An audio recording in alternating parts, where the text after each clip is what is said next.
Pass করছেন কোথা থেকে? ময়মনসিং। আপনি? তো আবার দুজনের মধ্যে আবার কি ঝামেলা? ঝামেলা নেই, বিশ্ববিদ্যালয়ের মধ্যে আবার মিল মহাব্বত যদি একসাথে কাজ করবেন ভালো হবে, বুঝছেন? কার জন্য ভালো হবে। আর ওই প্রতি ইউনিয়নে থাকে 3 জন করে যারা আছে,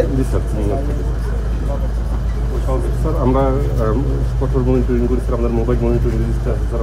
আর এবারে যে গাছপালা দিতেছেন মানুষের, হ্যাঁ গাছ দিতে নিবার স্যার আমরা বিভাজন করছি, এই খোলা হয়নি স্যার, আপনার দিয়ে দেবো নারিকেল ছাড়া আর বিনা লেবু। কি দিবেন? নারিকেলের ছাড়া স্যার ওই যে প্রতিষ্ঠানও আছে, আবার কৃষকের ওই আম, কাঁঠাল আর রাস্তার পাড়ে দেওয়া হলো নারিকেল গাছ।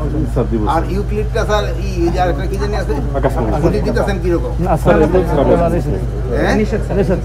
ওটা পুরা নিষেধ এবং ওইগুলি কাটার ব্যবস্থা করবে। আপনাকে যে সংস্থার ভিতরে আছে ওগুলি কেটে অন্য গাছ লাগাবে।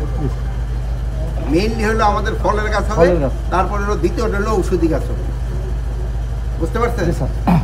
এখানে তাদের অফিসগুলি কিভাবে চলতেছে, তাদের সাথে ঈদের শুভেচ্ছা বিনিময় এবং স্পেশালি ওইটা দেখার জন্য, ওই যে কী বলে আমার ইরিগেশন ইউনিটটা দেখার জন্য।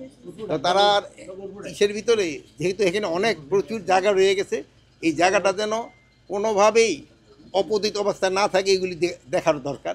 এবং তাদের এই গাছপালা যেন বনে এই সব উপরে বলে দেওয়া। আর তাদের রিসার্চ আছে অনেক জায়গায়, তারা খুব ভালো করতেছে।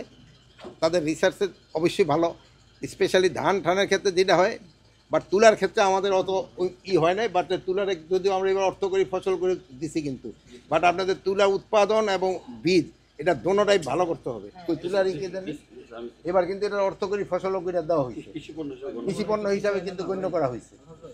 এই জন্য আপনাকে এই দিকে একটু খেয়াল রাখতে হবে, যেহেতু কৃষকরা ওইটাই যাবে যেটা তার প্রফিট হয়।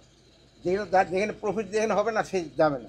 এইটারে যদি তুলাটা আপনি প্রফিটেবল কৃষকের জন্য করতে পারেন তো সে চাষ করবে, আর তা না হলে কিন্তু করবেন। আমরা ইনস্ট্রাকশনে দিয়ে দিছি এখন থেকে ইভেন আকাশমণি অ্যান্ড ইউক্লিপটাস এটা ইও পাওয়া যাবে না, কি জানি বলে তারও পাওয়া যাবে না। আগে যেগুলো লাগানো আছে আগা করলে আস্তে আস্তে আমরা কেটে ফেলবো, এগুলি দিয়ে আমরা রিপ্লেস করব ফলের গাছ এবং ঔষধি গাছ।